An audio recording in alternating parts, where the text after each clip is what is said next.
முன்னையாவது அவர் அங்கே போய் தரிசனம் பண்ணணும்னு. இன்னைக்கு கண்ணை மூடிண்டா ஹிருதயத்தில் எத்தனை பேருக்கு சார், சின்ன குழந்தைக்கு முதற்கொண்டு அவன் நெஞ்சில் ஸ்புரிக்கிற மாதிரி நெஞ்சில் இன்னைக்கு தரிசனம் கொடுத்துருக்கார் அவரவர்கள் ஹிருதயத்தில். எப்படின்னு கேட்டான், சுவாமி ஸ்வதாமோபகதே தர்மஜானாபிஸ்ஸகா கலௌ நட்டதிருஷாம் ஏஷ தேவவாணி அர்க்கோதுனோதிதகா. பெரியவா கிளம்பி போயாச்சு. இப்போ ஸ்வதாமா உபகதை, கைலாசத்திலேருந்து பரமேஸ்வரனாக இருக்கிற அவர் எல்லாத்தையும் விட்டுட்டு, அதாவது ஒவ்வொரு அவதாரங்களுக்கும் ஒரு பெருமை உண்டு. இந்த பரமேஸ்வரனுடைய அவதாரமாக வந்த இவருக்கு என்ன பெருமைன்னா, எல்லா சுவாமியும் கையில் ஏதோ ஆயுதம் வச்சுருக்கா. அட்லீஸ்ட் ஒரு ஆயுதம் இல்லாட்டாலும் ஒரு தண்டத்தையான பழனியாண்டவர் மாதிரி வச்சுருக்கான். கையில் ஆயுதம் இல்லை, அதுவா கிடையாது. பரமேஸ்வரன் என்ன பண்ணினார், இந்த கலியில இவாளுக்கெல்லாம் என்ன பண்ணுறதுன்னு பார்த்துட்டு சஸ்திரம்னு பேர் ஆயுதங்களுக்கு, சஸ்திரத்தை விட்டுட்டு சாஸ்திரத்தை எடுத்துட்டு கீழே அவதாரம் பண்ணினான். அதுதான் மகாபெரிவாலா வந்ததான அவதாரம். சஸ்திரத்தெல்லாம் அங்கேயே கைலாசத்திலேயே விட்டு விட்டு இங்கே கீழே இறங்கினார். இறங்கி எத்தனை நாள் இருக்க முடியும்? எப்போதுமே ஒரு கவி சொல்கிறார், இந்த கிளி இருக்குது பார்த்தீங்களா, இந்த கிளியை உயிரோடு கூண்டில் பிடிச்சுன்னு வந்துடுவோம். கூண்டில் இருந்த கிளியை ஏதோ அதை மயக்கி அதுக்கு ஏதோ காட்டி ஆசை காட்டி பிடிச்சின்னு வந்துடுறான். பிடிச்சின்னு வந்து கூண்டில் அடைச்சிட்டு அவன் கிளி ஜோசியம் பண்ணின்னு இருக்கான். அந்த கிளி இங்கே இத்தனை இருந்தாலும் அதோட நினைப்பெல்லாம் அந்த கூண்டுலேயே இருக்குமா. அது இருந்த கூடு இருக்கே, மரப்பொந்து இருக்கே, அதுலேயே நினைப்பெல்லாம் இருக்குமா. அதுபோல பரமேஸ்வரன் கீழே இறங்கி அவதாரம் பண்ணிட்டாலும் கூட எப்போ திரும்பலான்னே நினச்சிட்டு இருப்பாராம். அது மாதிரி மகாபெரிவா போரும் அப்படின்னு நினச்சிட்டார். இந்த ஸ்தூல தேகத்தோடு இருந்து அனுக்கிரகம் பண்ணினது போரும், இனிமேல் சூக்ஷமாக இருந்துட்டு சர்வ வியாபகத்துவத்தோடு கூட எல்லா இடத்துலையும் எல்லாருக்கும் தேச கால புருஷ நியமம் இல்லாமல் அனுக்கிரகம் பண்ணணும் என்பதான எண்ணத்தோடு கூட அவர் கிளம்பிட்டார். ஒன்றும் விட்டுட்டு போகக்கூடாதா சார்? எங்களுக்கெல்லாம் என்ன கதி, சம்சாரிகளான எங்களுக்கு? சுவாமி ஸ்வதாமோபகதே தர்ம ஜானாதிபிஸ்ஸகா.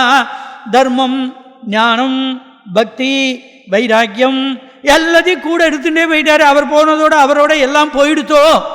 இப்போ எங்களுக்கெல்லாம் என்ன வழி, என்ன கதி அப்படின்னு கேட்டா, ஏன் இப்போ கலியில் வேற இருக்கோம் நாங்கள்.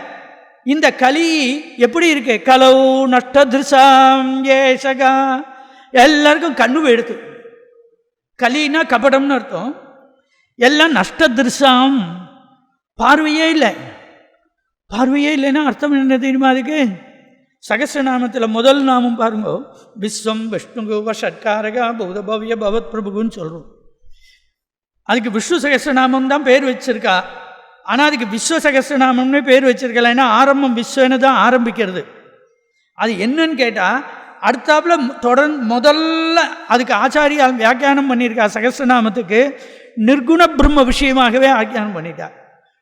பராசர பட்டர் ராம விஷயமாகவே ராமபரமாகவே வியாக்கியானம் பண்ணிட்டார். விஸ்வம் அப்படின்னா அதுக்கு முதல்ல வர நாம என்ன தெரியுமோ? நாரசிம்ம வபு ஸ்ரீமானு. சகுண பிரம்மமாக முதல்ல சொல்கிற போது நரசிம்ம ரூபத்தை தான் சொல்கிறார். ஏன்னா அந்த விஸ்வத்துக்கு அங்கே தான் ஆச்சாரியால் பாஷ்யத்தில் சொல்கிறார், விஸ்வத்துக்கு இங்கே தான் கராலரி சொல்லப்படுறது. என்னன்னா இரண்யன் கேட்குறான், இந்த தூணில் இருக்கானா? நீ எப்போதும் ஹரி ஹரின்னு சொல்லிட்டு இருக்கியே, அந்த ஹரி இந்த ஸ்தம்பத்தில் இருக்கானான்னு கேட்குறான். இருக்கான், எனக்கு தெரியலையேன்னா. உனக்கு தெரியலன்னா நான் என்ன பண்ண முடியும்? உனக்கு தெரியறாரா? எனக்கு தெரியறா? ஏன் எனக்கு தெரியல? உங்கள் கண்ணு கேட்ராக்ட் மறைக்கிறது, அந்த அக்ஞானம்ங்கிற கேட்ராக்ட் மறைச்சிருக்கிறதுனால எனக்கு தெரியல. எனக்கு தெரியறாரு. விஸ்வம் முழுக்க வியாபிச்சிருக்கிறது அவர் தானே சார். இந்த விஷ்ணுங்கிற பதத்துக்கே என்ன அர்த்தம் தெரியுமோ? விஷ்ணுக்குன்னா வியாபகத்வாது விஷ்ணுக்கு ஒன்றும். விஷ்ணு பிரவேசனேன்னு தாத்து, விஷ்ணு என்டர், உள்ள புகுந்தார், அந்த ஸ்தம்பத்துக்குள்ளே புகுந்தார், தரிசனம் கொடுத்தார். அதனால இப்போ இரண்யனுக்கு தெரியல, அப்பாவுக்கு தெரியல, பையனுக்கு தெரிஞ்சார். அப்போ நஷ்ட திருக்கு யாரு? கண் தெரியாதவன் யாரு? ஹிரண்யன். நாம் எல்லாருமே இரண்யம் மாதிரி இருக்கோமா. நஷ்டதிருஷாம் ஏஷகா, நஷ்டதிருஷாம் எல்லாம் இவனுக்கு என்ன வழின்னு கேட்டால் தேவவாணி அர்க்கோதினோ புதிதகா. தேவவாணினா ஒன்றும் இல்லை, இந்த தெய்வத்தின் குரல்ங்கிறத நான் சம்ஸ்கிருதத்தில் மொழிபெயர்த்தேன். தேவவாணி, வாணினா குரல், தெய்வம் தேவவாணி. இந்த தேவவாணி அர்க்ககா, அர்க்கன்னா சூரியன், தேவவாணியாகிற சூரியன் இப்போ நமக்கு உதயமாயிருக்கேன். இந்த தேவவாணி தெய்வத்தின் குரலாகிற சூரியன் உதயமாயிருக்கே. நம்முடைய உள்ளத்தில் இருக்கிற இருட்டு, வெளியில் இருக்கிற இருட்டு இரண்டையும் போக்கக்கூடியதாக இந்த இது உதயமாகியிருக்கே அப்படின்னு சொன்னார்.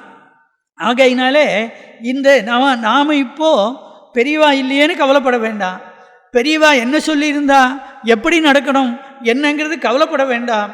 தெய்வத்தின் குரல் நம்மள்கிட்ட இருக்கு. எப்படி கீதைக்கு ஒரு பெருமை உண்டோ, சர்வோபனிஷதோ காவோ தோக்தா கோபாலநந்தனகான்னு சொன்னாரோ, பார்த்தோ வத்சகா சுதீர் போக்தா துக்தம் கீதாமிருதம் மகதி என்று அர்ஜுனனை கன்றாக வைத்து பகவான் எல்லா உபனிஷதங்களையும் பசுவாக பண்ணி சாரமாக பாலாக கறந்து கொடுத்தான்கிறமே, அதுபோல பெரியவா சகல சாஸ்திரங்களையும் சாரமாக நமக்கு கொடுத்துட்டார். அதனால சகல சாஸ்திர சாரம் தெய்வத்தின் குரல். இந்த குரலுக்கு நாம் காது கொடுத்தா நம்ம குரலுக்கு தெய்வம் காது கொடுக்கும். அதனால நாம் இந்த குரலுக்கு, தெய்வத்தின் குரலுக்கு கொஞ்சம் காது கொடுக்கும். இது நீங்களே புஸ்தகங்கள் வந்திருக்கு, நிறையா பாகங்கள் போட்டாச்சு, நீங்களே படிச்சுக்கலாம். இருந்தாலும் கூட அது ஒருத்தர் சொல்லி கேட்டால் அதுக்கு ஒரு பெருமை. இப்போ ராமாயண கதை எல்லாருக்கும் தெரியாதா? இருந்தாலும் ராமாயணம் சொல்ல சொல்லி கேட்குறோம், பாரதம் சொல்ல சொல்லி, பாகவதம் சொல்ல சொல்லி கேட்கிறோம், பாராயணம் பண்ணி கேட்கிறோம். அதுபோல இந்த தெய்வத்தின் குரலை இன்னொருத்தர் சொல்லி கேட்குற போது, அந்த சொல்லி கேட்கிற போது அது சொல்கிறவருடைய தோஷங்கள் சேரும், என்னுடைய தோஷங்கள் சேரும். அதுக்கு நீங்கள்லாம் மன்னிக்கணும், பெரியவா தான் அதை நீக்கணும். ஏன்னு கேட்டால், தோஷமே இல்லாத ஒரு வியக்தி, குறையே இல்லாத, அழுக்கே இல்லாத ஒன்று உலகத்தில் இப்போ சமீபத்தில் நாம் பார்க்கும்படியாக, நாம் கேட்கும்படியாக வாழ்ந்திருக்குன்னா அது மகா பெரியவா தான். அவரிடத்துல ஒரு அழுக்கு, ஒரு தோஷம் ஒன்று சொல்ல முடியுமா? சொல்ல முடியாது. பாகவதத்தில் 5வது ஸ்கந்தத்தில் கிம்புருஷ வருஷம்னு ஒரு வருஷம், அந்த இடத்துல ராமன் இருக்கான். அங்கே ராமனை ஆஞ்சநேயர் உபாசிக்கிறார்னு சொல்கிறோம். அந்த எப்படி உபாசிக்கிறாருங்கிற போது அங்கே ஒரு வார்த்தை சொல்கிறார். என்ன சொல்கிறார்? அவர் ரொம்ப அற்புதமாக அங்கே சொல்கிறார். அதாவது சாதுவாத நிகஷனாயத்தே நமஹ. ஆஞ்சநேயர் ராமனை அர்ச்சனை பண்ணுறாரா, சாதுவாத நிகஷனாயத்தே நமஹ. நிகஷனம், நிகஷனம்னா என்ன தெரியுமா? சம்ஸ்கிருதத்தில் இந்த உரைக்கல், இந்த தங்கம் உரைக்கிறதுக்கு கருப்பாக ஒரு கல் வச்சுருப்போம் பார்த்தீங்களா? தங்கம் மஞ்சளாக இருக்கும், அதை உரைக்கிற கல் இருக்கு, அது கருப்பாக இருக்கும். அந்த உரைக்கல்லில் உரைச்சி பார்த்தா தான் இந்த தங்கத்தோட மாற்று தெரியும். இது 24 கேரட்டா 22 கேரட்டான்னு மாற்று தெரியும். அதுபோல சாது ஆதகா, சாதுனா யாருங்கிறதுக்கு ஸ்ரீதர சுவாமி வியாக்கியானம் பண்ணுறார். யகா சாஸ்திர விதியும் ந உள்ளங்க, அதாவது சாஸ்திர விதியை கொஞ்சம் கூட உதாசீனப்படுத்தாமல் சாஸ்திர விதிக்கு கட்டுப்பட்டு முழுமையாக நடக்கிறானோ அவன் தான் சாது, அவன்தான் தர்மசீலன்.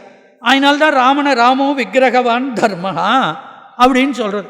நான் தர்மத்தில் இருக்கேன், நான் சாது, நான் நல்லவன், நான் யோகி, எப்படி அப்படின்னெல்லாம் நான் சொல்லிக்கொண்டேனே. ஆனால் அவன் எங்கே பார்த்து உரைச்சிக்கணும், நான் என்னோட மாத்து எவ்வளவு இருக்குன்னு எங்கே உரைச்சிக்கிறதுன்னா ராமன்கிட்ட தான் உரைக்கணும்.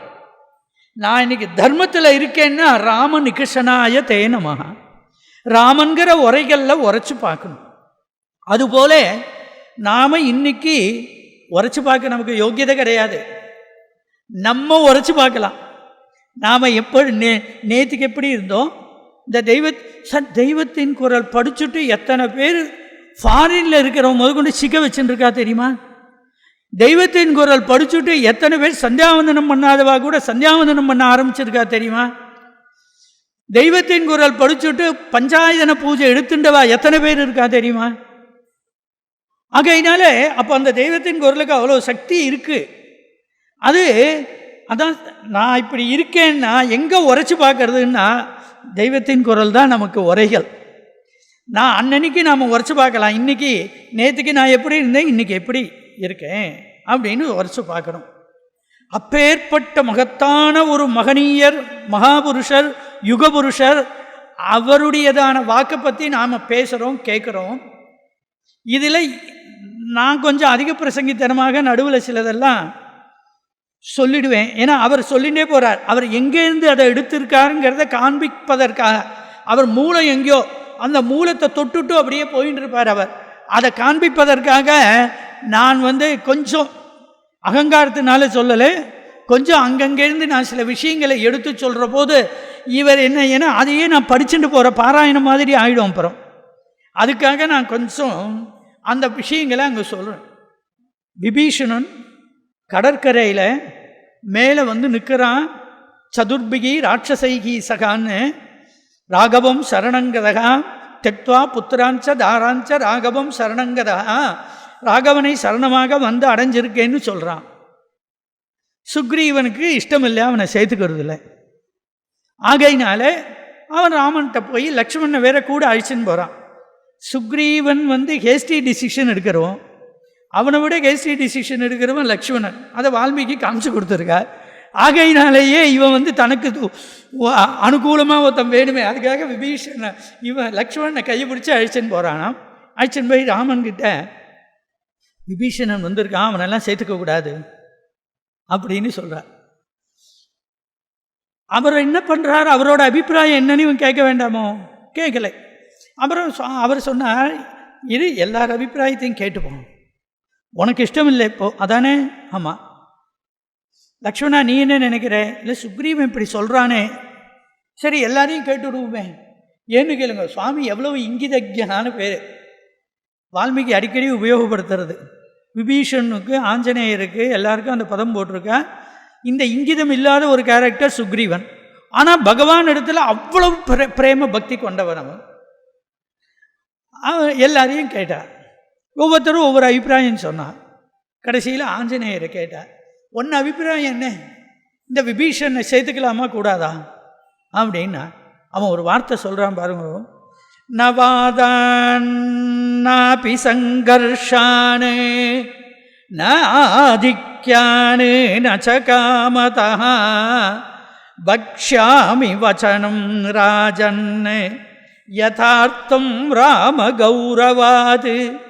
இங்கீதம் தெரிஞ்சவன்ல ஆஞ்சநேயன் மாதிரி யாருமே கிடையாது. இந்த பேசுறதுல ராமனே மயங்கி போகிறான் இல்லையா, அவன் ராமன் கேட்குறான் ஆஞ்சநேயரை, ஆஞ்சநேயர் ராமனை பார்த்துனா பதில் சொல்லணும். இங்கிதம் பாருங்கோ. இவன் அதிக பிரசங்கித்தனமா ராமர் கேட்டானுங்கிறதுக்காக நான் ஒருத்தர் ராஜா இங்கே இருக்கேன், என்னை விட்டுட்டு அவன்கிட்ட பேசுகிறான் பற்றியா அப்படின்னு சுக்ரீவன் நினைப்பான்ங்கிறது இத்தனை வருஷமாக அவனோட பழகினவனுக்கு இவனோட பல்ஸ் தெரியாதா? ஆகையினால சுக்ரீவனை பார்த்து பேசுகிறான் அவன், ராமனை பார்த்து சொல்லலை. யதார்த்தம் பக்ஷ்யாமி வச்சனம் ராஜன்னு, ராஜன்னு சுக்ரீவனை கூப்பிட்டு சொல்கிறான் ராஜன்னு. அதனால இப்போ யதார்த்தம் ராம கௌரவாது, நீ இன்னைக்கு ராஜாவாக இருக்கிறது ராமனால. ஹே ராஜன்னு யதார்த்தம் ராம கௌரவாது, ராமன் கேட்டு விட்டான் என்பதனாலே ராமன் மேலே இருக்கிற கௌரவத்தினால நான் ஒரு வார்த்தை சொல்கிறேன். பக்ஷ்யாமி வச்சனம், வச்சனம்னு ஒன்று, வாக்கியம்னு ஒன்று. மதுசூதன சரஸ்வதி கீதையில் துரியோதனன் சொல்கிற போது ராஜா வச்சனம் அப்ரவீத், பகவான் பேசுகிற போது வாக்கியம் உபாதானம் வருது. அதுக்கு அவர் வியாக்கியானம் பண்ணுறார். வச்சனம்னா என்ன தெரியுமோ, இந்த நாடகத்தில் பேசுகிற பதில் அவர் எழுதி கொடுத்துருப்பார் டைரக்டர், அதை அப்படியே மனப்பாடம் பண்ணி அவன் பேசுறது இருக்கே அது வச்சனம். அதுக்கு அர்த்தம் என்ன, அது என்ன ஏதுன்னெலாம் அவனுக்கு ஒன்றும் தெரியல. இந்த பாட்டு ப்ளே பண்ணுறான் அவன், அதுக்கு பேர் வச்சனம். வாக்கியம்னா பூர்த்தி, அர்த்த பூர்த்தியோடு கூட அர்த்தம் உணர்ந்து சொல்லப்படுவது இருக்கே அது வாக்கியம்னு பேர் சம்ஸ்கிருதத்தில் வச்சனம். நான் வச்சனம் தான் பேசுகிறேன், எனக்கு அவ்வளோ தூரம் அர்த்த புஷ்டியோடெல்லாம் பேச தெரியாது ராஜன்னு. ராமர் கேட்டாருன்னு சொல்கிறேன் அப்படின்ட்டு சொல்லிவிட்டு 4 விஷயம் சொல்கிறான். அதில் நவாதானு, நான் ஏதோ இத்தனை பேர் சொல்லிட்டான் அப்படிங்கிறதுக்காக நானும் ஒன்று சொல்லணும், பட்சபாதத்தினால சொல்லணும், பிரதிவாதம் சொல்லணுங்கிறதுக்காக நான் சொல்ல வரல. ந சங்கர்ஷாதே, நான் தான் உங்கள் எல்லாரை விட மேம்பட்டவன். எனக்கு தெரிஞ்ச விஷயம் யாருக்கு தெரியும்? நான் தான் அக்கறைக்கு போயிட்டு வந்தவன், நான் தான் விபீஷணையும் பார்த்தவன்.